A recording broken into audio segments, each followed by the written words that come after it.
big shower. I'm wearing clothes. I'm not wearing a thong. No debauchery on my channel. I got to where I am by being honest. I'm watching corn.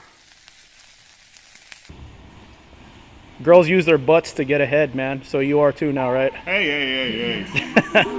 Of course I am. Yeah, me too. I'm next. Yeah, man. My voluptuous butt. Everybody's going to see it. They're going to be like, ooh, goddamn. Start a van channel and show your butt. That's what the girls do. For real, I know. I'm going to be a mechanic. I'll be working on the car. Oh, yeah, with your butt sticking out. There you go, man. I ain't clicking that video. I'll show you. Don't worry about it. Go ahead, do a demo.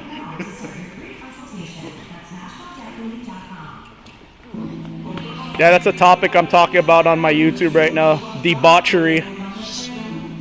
If you're going to the debauchery route, it's a short shelf life. So learn skills in life. See, as a guy, I can't resort to debauchery.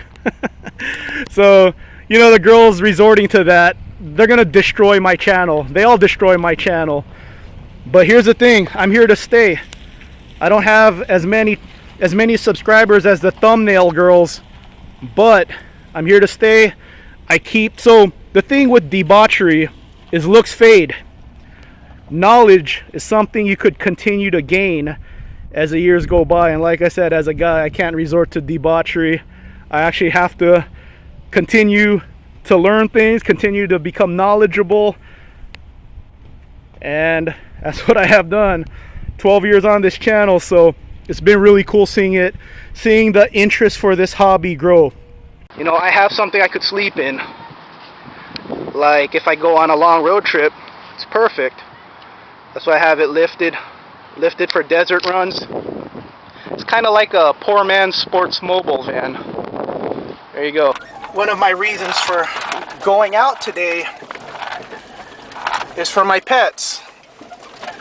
One of my dogs, he's 12 years old, and my other dog is like 7 now.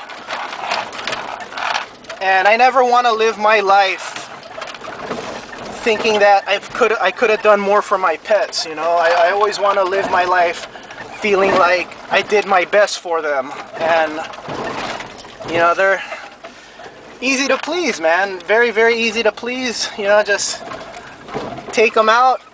You know, take them out every so often to someplace different, and you know, it's like Disneyland to them. So that's the whole reason I'm coming out today. You know, for my pets here. So this guy likes going to different locations. You know, I try to take him to as many different places as possible because the guy enjoys it. The good man? Put this guy up here so that this guy won't steal his bone. He likes to steal food from this guy right here.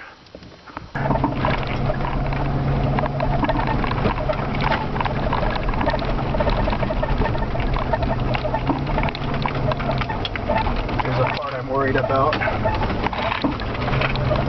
Alright, we're good. Alright. Looks like I'm not spending the night out here. Happy Friday. It's about to be a long weekend, so I hope you guys have some cool plans for the long weekend. Let me know what you guys are doing in the comments section. So today's video will be a let's talk about this hobby video. So lately I've been talking about Sportsmobiles, and I've been comparing a van like this to a Sportsmobile. Sportsmobiles go for 175 grand brand new, and they go for a lot of coin on the used market. You know, a 10-15-year-old Sportsmobile can still cost you 70 grand. And someone left me a comment along the lines of, why are you hyping up Sportsmobiles? They're overrated, overpriced. And I will tell you guys why I hold Sportsmobile in such high regards.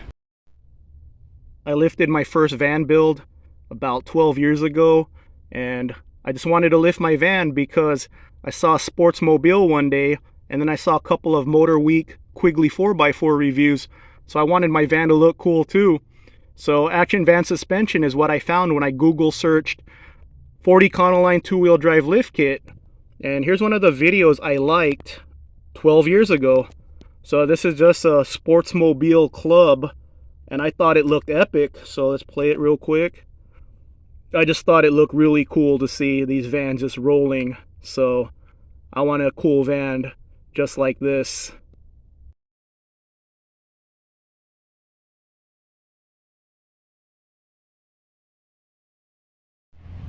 So yeah, Sportsmobiles are really cool, and I'm just paying respect to what really got me to mod my van. You know, it's just I just wanted a cool van like those Sportsmobiles, but they are very expensive. And I've always wondered who actually buys Sportsmobiles, because I've seen Sportsmobiles when I drove my last van and this van, and I would always wave at them and they never waved back. So I always wondered, do they not wave back because they're not into the hobby as much as I'm into the hobby? They just could afford it. Kind of like someone who buys a Ferrari, but they don't love the car, they're just wealthy and they could afford it. Or are they just looking down at me because I have an imposter? I have a two-wheel drive lifted van, so they're like, look at this peon with two-wheel drive. May 2009 issue of Off-Road magazine. This is pretty cool. A two-wheel drive lifted 40 Econoline ambulance.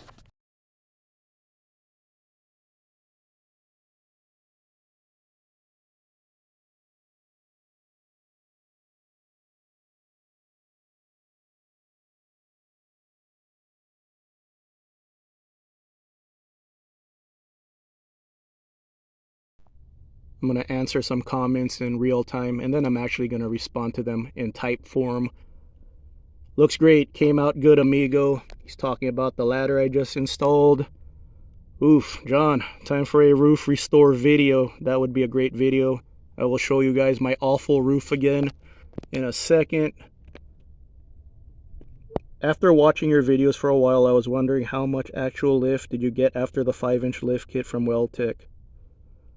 I'm talking about your lowest point originally. Usually these points would be your differential as well as your cross members up front. I imagine new tire size also lifted the lowest points. We'll step outside here in a second. That ladder looks great there. Amen. Katrina, always nice to see you. Campos, I emailed Prius Off-Road. I'm going to try to get you a Prius lift kit. Plan this weekend for Memorial Day, hang out with my girlfriend. How about you?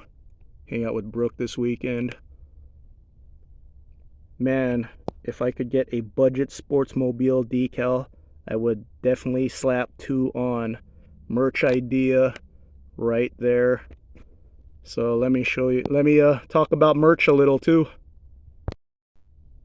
If you guys are new to my channel, I'm actually working on stickers. My friend Allegra made this sketch right here. Pilot Flying J lifted van crew. Flying J lifted van crew. Is that Jose PhD right there?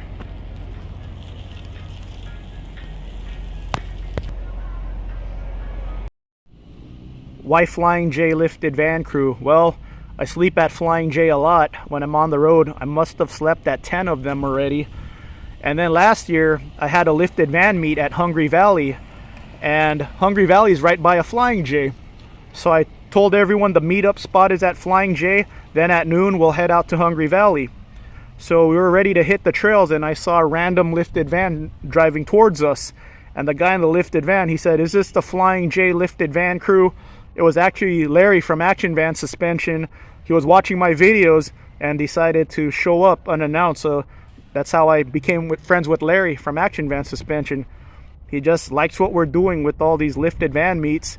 He saw my reviews talking about his lift kit and recommending his lift kit. So yeah, Flying J lifted van crew. And it's actually funny because, you know, when you have a channel and you're reviewing things, of course you're gonna have your detractors, and one of my detractors told me I'm not qualified to give lifted van advice. I'm not qualified to give lift kit advice because all I do is sleep at Flying J and I don't actually do any off-roading. So instead of being offended by that, I actually liked it a lot. So I just embraced hanging out at Flying J a lot. So, and I know you guys really enjoy hanging out at Flying J a lot too. Mark Enyas from Arizona, the October lifted van meet from last year, we met at Flying J close to Slab City, and we slept there. And Mark, he said, I never slept at a truck stop before. It's actually really convenient. So yeah, so instead of like getting my feelings hurt about the criticism, I actually like embraced it. So Flying J lifted van crew sounds cool. So my plan is to get those stickers made when this thing grows, and this thing has grown a lot. Nice muffler. Sounds like Fast and the Furious 15. But yeah, no, my plan is to grow this thing a little more, and when this thing grows more, I'll definitely get those stickers made. Maybe by November. I'm planning to do another lifted van meet in November. So I talked about this in a previous video. I don't want to take too much time talking about it, but I've been unemployed for the last 2 months. So hopefully by next week I find out if I start a job again on the 5th of June. So if I'm starting again by the 5th of June, the van meet is on in November. So keep your fingers crossed for me, guys, that I get this job. We have arrived at Salvation Mountain. Here's the crew. Like I said, you don't need a lifted van to join us, and you don't even need a van to join us. So that's the ladder that people are commenting on. My friend Ryan made this, and the install video for this ladder is the last video I uploaded. So cool change. What is he talking about when he's mentioning that I need to fix my roof? My roof is horrible. So if you have a Ford Econoline and you don't have a fiberglass high top, look at your roof. It's probably looking pretty awful. But my plan, so here's a little rust right there, but see all these patches? That's me covering up the rust. So my plan is to, I'm gonna keep this part black and the front of the roof black, but I'm actually gonna paint all this white because white absorbs less heat. So that is in the plan. But yeah, I'm gonna keep this black. I'm probably gonna repaint it. And when you look at the van from this angle, the roof looks black, but it's only going out about a foot. I'm gonna keep it like that because the whole front of the van looks black. E150 with the Smurf grill, tall roof, fender flares, no lift kit. So stock next to an action van. Like, look at that mirror, look at that height difference. Fellow lifted van enthusiast, he has a cool van.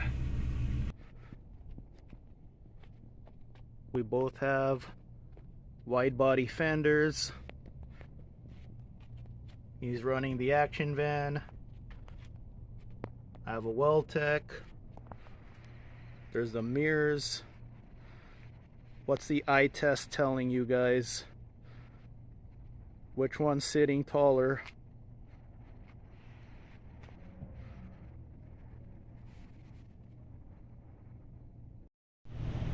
Weltec 5-inch lift kit. This also applies to action van suspension. They also lift vans 5 inches. They're the two companies that lift these two-wheel drive vans. So let's talk about the lowest point. That's the differential and the mounting points for the shocks. This is going to be unchanged with the lift unless you get bigger tires. And then when you look at the Weltec lift, they bend the I-beams. So the bend goes upwards into the center. So this middle point looks really high, but then when you go down, when you're going down the middle, the differential is still low. Action van relocates the pivot points for the I-beams.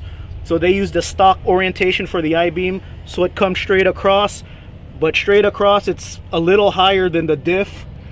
And then action van retains the sway bar.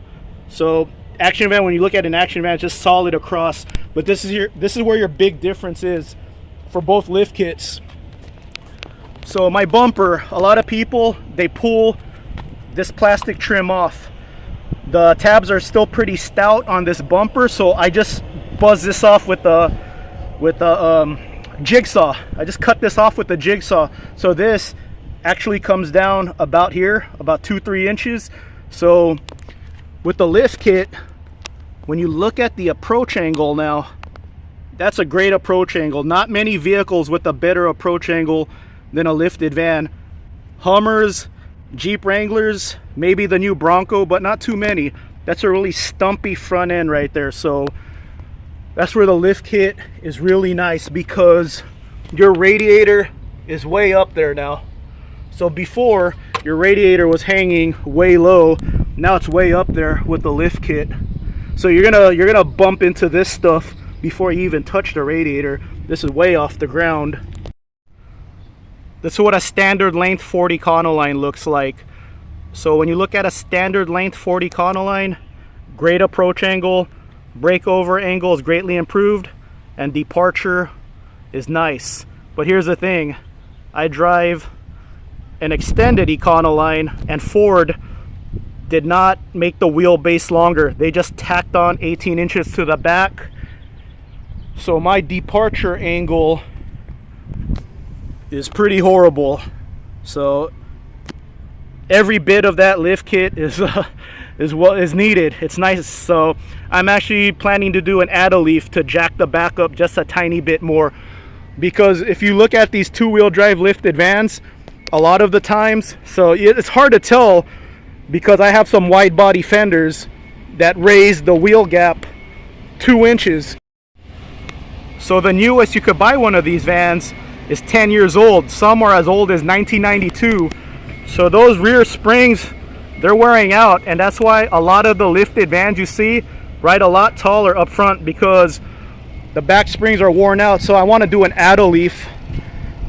So this is just stock spring. This is standard on both Action Van and Welltec. A lift block. Where is it at? Right there. Lift block. Right there.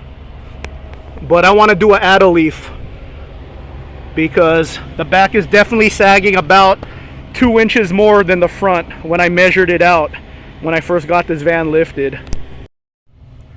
Since I've been unemployed the last 2 months, I decided to just stack my channel with a bunch of content, and by doing that, there's so many new faces in the comments, so many new people messaging me on Instagram, and it's a lot of fun. I've said it in another video, but man, I've been low-key depressed lately, and making these videos, seeing you guys hyped up about this hobby has really cheered me up a lot.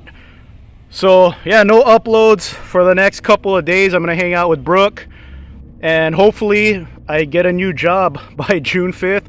So if that happens, the channel will take a backseat a little bit. I just need to get my life back on track, and that's why I have all this content for you guys to watch, just in case I don't show up as much as I used to once I get a new job. Like I said, I just need to catch up on life.